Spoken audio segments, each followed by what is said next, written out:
Talking to. Today I'm talking to Dr. Trevor Wilkins, and he is the Angry Viking on YouTube, Hmm. and used to be a former law I enforcement, did.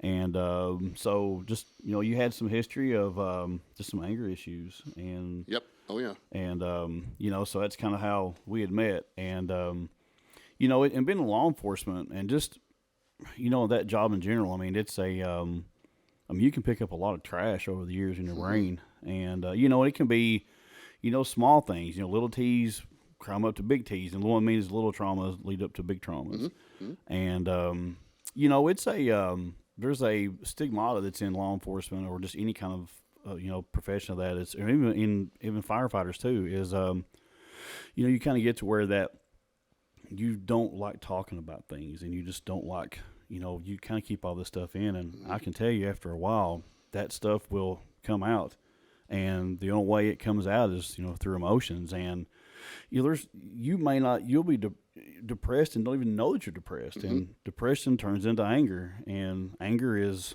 kind of how if you don't understand how to recognize an emotion or a feeling, then that just kind of turns into anger, and it's because you don't know what else to do with it. Anger's a good cover, right? Yeah. Anger gives me action to deal with the anxiety, the depression, the trauma, the guilt, whatever's going on. Anger gave me that mission. I didn't want it all the time, and of course, it started to make things fall apart in my own life. But for quite a while, there were some dark years. But anger is the action that I can take over that depression, anxiety. I don't want depression. I don't want anxiety. But I felt like if I could just, for lack of a better term, man up, Yeah. and just be the aggressive one, not illegal, not doing things illegal, not doing things immoral, just certainly not professional in the way Right. they could be. Um, but that anger, finding ways to vent that anger, which was really my own problem, not the person I was angry at. It gave me kind of the outlet to not have to be depressed or anxious, and they still don't even teach you that in graduate school for mental health. Maybe there's some out there that do a good job of that I haven't run into, but when I went through graduate school and through my PhD, is that's not what they taught. They they taught that here's some emotions and some problem areas, and here's some ways to help somebody fix it, and it is a little bit like any job in that, um, like police academy. When you get out of the Right. police academy, you don't know how to be the police. Like you, No. you have a general idea of how Right. not to get sued, Right. Right. and some attention to detail. You've learned some skills: attention to detail, following orders. Right. Putting the profession as important, being professional. But you don't know how to be the police, and I'll say it's the same thing with mental health. I finished with a PhD, which was hard work, and I'm proud of it. Did a lot of research on public safety stress to get through that, but I didn't know how to be a counselor after that. I remember Yeah. sitting across from my first client, thinking like, well, what do you want to talk about? Because I don't know Right. what to talk about. You Right. got to learn that stuff along the way. So back to the whole anger thing is that, I had to learn that along the way of years of doing this and it was a light bulb moment for me, even though I was doing better already. It was a light bulb moment for me of anger is a weak man's attempt at strength. Hmm. That there are definitely times in things like law enforcement, military, public safety, where we feel like anger may serve us for a moment, and I get that. I can agree with that sometimes. Sometimes you've got to, whether it's anger, whether it's mission, whether it's confidence. I'm sure it's labeled all differently by people, but you need that for a few moments sometimes. Yeah. But I had it all day, every day, and, Yeah. and definitely, I didn't end up on a body cam on YouTube or anywhere. I didn't do anything illegal. I didn't do anything, but I definitely could have handled situations better. Yeah. And that's one thing that that when I got in law enforcement, I got into it because I wanted to. I wanted to help people, and I was really still very passionate about domestic violence and abuse of children and stuff like that. I'm still very passionate about that stuff. But what you kind of get into is you kind of run into, you're hit with everything so much that you just become dull to your emotions because you start turning everything off. Hmm.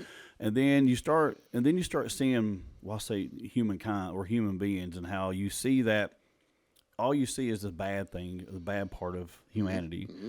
and you start disconnecting with your emotion of of just being human and just being understanding that. I mean, it's okay to have these emotions and it's okay to feel this way. But instead of processing that, you just hang on to it and you just can't get rid of it. But what I noticed that I was doing or I did was I removed humanity from people, and that just started building, more and more. Just couldn't deal with a lot of stuff, and then it just become, the depression. And I didn't even know I had depression. It just kind of hit me because all I had was anger, and so, and then once, over the last few months, one thing that helped me was I got to meet a group of people where that you take people that have trauma and depression and PTSD, and you have people that have anxiety, and you have the other side of people where that they're being treated for, drug abuse, and they have addictions, right? So one thing that I learned was the treatment for drug abuse and addiction is no different than trauma and PTSD, how it's treated. I mean, other than the addiction part of it. Sure. But being around these people, this group of people and stuff that I got to meet, that I got to see the other side of, like, okay, they have beat their addiction and they're on the other side of this now. And I got to see, like, wow, man, there's no way that this person was ever an addict. How did they become an addict? So once I got to meet these people in that part of it, then it's kind of bridged this gap for me to where that, now it's like, I understand where it comes from. And, there was something in this person's life that caused them to, to be, they're trying to find an avenue to get rid of the, just, they wanted to feel numb, or they wanted to try to self-medicate, and they wanted just to forget about their problems because there was something that traumatized them, or something that just, their PTSD or their anxiety, they couldn't take it anymore. And so, that turns into, the abuse, the addiction and stuff. And for a while, I thought addiction was a choice, and I didn't think of it as a disease. But I understand that once it is a choice at the beginning, but once it turns, after that, it is a disease, and you can't just turn it off and say, I'm going to choose not to drink anymore. I'm going to choose not to do this meth anymore, or this heroin, or whatever this your vice is. You can't just turn it off. Yeah, well, you said some really important things there. One was the addiction treated a lot like PTSD was being treated. And while I'm not an addictions expert, I certainly deal with a lot of addictions. There's people that definitely know more about it because they specialize in it all the time. That's what they do. A lot of times that's a group setting or an inpatient setting that I don't work in. But I definitely deal with a lot of it. And it's because I realized that addictions were not just drugs. High risk behavior is an addiction. Some are easy, heroin, cocaine. Some things are easy to see as an addiction. High risk behavior is an addiction. We hear stories all the time of military members coming back from combat and they buy a fast motorcycle and drive 120 miles an hour. Yeah. That's we can see that a lot more plainly as kind of that need for the rush, right? That need for addiction. Right. I can kind of conceptualize that. So I don't recommend you do it, but I go oh yeah, it makes sense that's kind of exciting. Drugs are the same way. And outside of the physical addiction, there is a physical addiction to it, of course, but outside of the physical addiction, how did they end up using the drug? Well, why do we drink? Why do we have high-risk behaviors? Why do we use drugs? Turns out it works pretty good. Yeah. So my approach is always never in that counseling realm of making the addiction okay. We definitely need to stop it.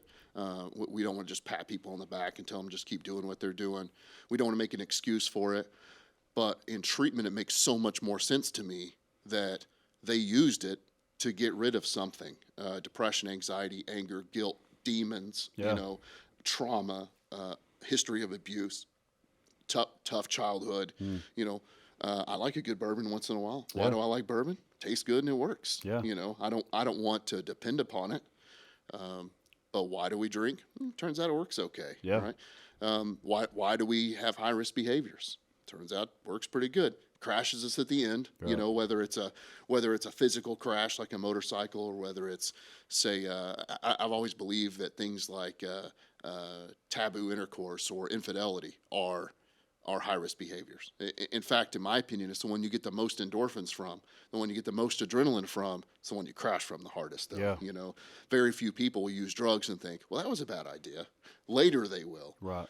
But things like, affairs or infidelity, that's the one that the second it's over, you screwed up. Yeah. The second that it's over. So it's just another high risk behavior. So it is treated a lot the same, a little bit in, like I said, there's a little bit added to the addiction side Right. because we got to worry about the physical part. But, Right. but I've always said that most people that are diagnosed as physically addicted to a drug, maybe they are. I'm not going to second guess somebody's diagnosis, but I bet you it's a use disorder, not an addiction disorder. Why did we use it? Their coping skills are bad. They don't know how to deal with it. We don't want to make excuse for them. They need to make better choices. Right. We need to make better choices in those things that we do. But doesn't it make sense that we're trying to get away from something, and it can be treated very similar? Look at things like well-known addiction treatment programs. There's great ones out there. But the ones that are kind of based on just behavioral, just getting you to stop, giving you a sponsor, getting you away from it. The idea, although they may add some kind of emotional things with it, the basic idea, though, is, look, you don't need to drink. You're good. And I'm not going to down any program. If people get help, they get help. Right. If they get cured, they get cured. But how come those behavioral models, people will go for 10, 15 years, no alcohol, boom, right back to alcohol. Right. Well, it's because we didn't fix the problem in the first place. And they do what I call white knuckling it through AA. And that's not a dig to AA at all. It's a great program. Lots of people get help from it. But I call it white knuckling through AA because you didn't fix the problem in the first place. Right. If you have a drinking problem, it's a good place. Yeah. If you have an emotional issue that's causing you to drink, it's a good chance that sucker's coming up again. Right. So they didn't take care of it. And then the thing you said earlier was something effective like, I took the humanity out of people and everything else felt less important. Well, that's what trauma does. That's the best of what trauma does. One of the best things it does. Not best as in good, but best as one of the strongest things that it does is trauma makes other things irrelevant. Yeah. Whether it is abuse when you're a kid, you only have a limbic system, and you don't have a prefrontal cortex. You don't have the thinking brain yet. You're just fight or flight. You're a horse. You're just fight or flight. Yeah. So when those bad things happen, all you are is in safety mode, and you grow up that way. Now, plenty of people have overcome it with help or on their own or whatever they've used. Plenty of people have overcome it. But when you deal with trauma, whether it be that kind of abuse early or whether it be what we see in our law enforcement careers, it's really hard for me to be, and this sounds bad, but it's hard for me to be empathetic about the fact that your transmission's out on your truck, which is expensive and tough. It's hard for me to be overly empathetic about that when I just pulled a kid out of a car wreck. Yeah. So you do have to learn to balance it. You can't use it as an excuse to shut off the rest of your life, but it does make you numb to non-important things. It makes everything else irrelevant. If it's not trauma long enough, it's not. And I've got this theory that if you think of happiness and sadness kind of on a continuum, a line.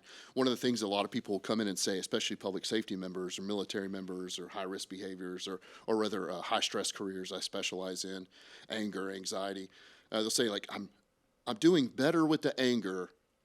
I'm okay at work. If you saw me on a fire ground at a fire, I'm rocking and rolling. If you saw me at a car wreck, I got this. I could be shot at. No problem. I can handle this. I go home and lose it when my kid runs their RC car into my foot or, doesn't do their homework on time. I can't control that. Well, I go home. That's the anger side. The other side is that numbness that I hear about. Like, I can have empathy when I'm at work, but I watch my kids open Christmas presents and I'm like, big deal. It's okay. This is cool, sure. And I want to have that positive contact with my kids. So I see happiness and sadness on kind of this continuum.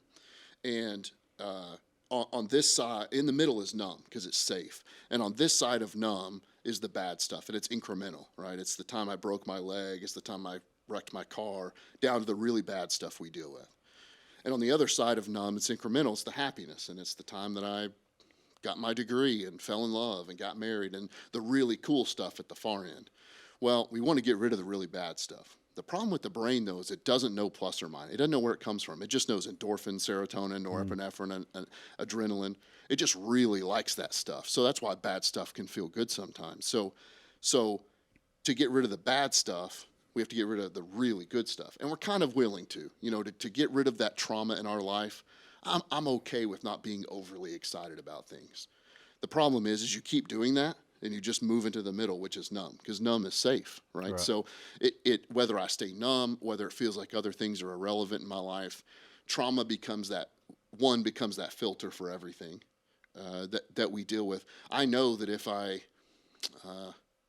gas prices are high, right? So I know that if I can't afford to fill up my truck, that's bad, but it becomes really bad in anger because my filter is trauma. Everything's falling apart now. Right. So, or it becomes completely irrelevant and I just overwrite the check anyway, or, it's no big deal. Right. So it can harm you on both sides. It feels nice at first to be on a little bit number side because you feel like you can handle stressful situations, right? That's that time in your career, that 5 year into law enforcement or military where you're like, this is bad, but we got this. We're okay here. When cops are really getting really good at their job. But you can go too far too and really numb out. And like I said, makes everything else irrelevant. I didn't care. I loved my kids. I loved my wife. I just didn't care. Yeah. Yeah. And that's, I think it's one thing that they, and I think that they're doing it now, is they're spending more time in the academy talking about mental health. And, some of these, I call them kids, they're in their 20s coming in, they're getting in, they're new to law enforcement. And, sometimes you get into law enforcement and you might have a history of child trauma, or there's some other stuff that's, that you have just experienced that, you're still carrying it with you and you haven't processed that. And when you get into law enforcement, then it just, you still have that stuff and you've never processed it or tried to, figure out how to deal with it. And you just keep adding into stuff, there's no human being alive that should ever have to see another human in, the desperation that they're in, or, death and having to deal with, this stuff. It's just, it takes a really special person to be able to, to deal with this stuff and, and don't carry it with you. And, for a while, like you said, you can white knuckle this stuff for a while and, but it comes to a point where your cup just is overflowing and you can't deal with this stuff anymore. And, it just finally comes out. And, and PTSD and trauma in law enforcement or first responders is a very real thing. And I don't care how long you've been in it. You might have been in 50 years, law enforcement, 20 years, even 5 years in it. And it doesn't have to significantly be like something, super traumatic. I mean, it could be, like I can remember when I first started in law enforcement, going to my very first accident where there was a fatality in an accident. And it was a 16-year-old kid that hit another car across the center line, and it was just, he was 16 trying to get to school. He was just speeding, going too fast. And I remember every single detail about that. But I remember that, I just remember looking at it going, gosh, that's really, in my brain going, that's really bad. And, and every time I went to a scene, like I can, it involved a death or involved a, something else. I mean, I can remember that stuff. But, and it's okay. You just have to find a way to process it and to understand that, okay, so that brings me to the humanity part, So if you have removed the humanity in people, then when you go to the scene and you're just looking at, somebody that's passed away or somebody's death or whatever, then you're there, but you're just not there, and then 6 months down the road or a year down the road, that stuff comes creeping back because you really haven't dealt with it, because you didn't let yourself feel, you didn't let yourself feel that emotion that you need to feel. You're just like, okay, I don't need to feel this because it's not serving me any purpose right now. You compartmentalized it. Yeah. Right? Yeah. And, you can only put these things in the back burner for so long. And, like you said, eventually it just comes out and you just can't deal with this stuff like you should. And, that's where people like you come in is, going to therapy and talking to people and, just learning to, it's not a bad thing, and even though that you may have, family support at home and stuff, sometimes there's just things that, that they just don't need to hear. And it's not that you're trying to keep anything from them. It's just that you're just trying to, it's just things that they don't need to burden their brain with it. This is why people pay professionals like you to come and talk to it. And that really helps.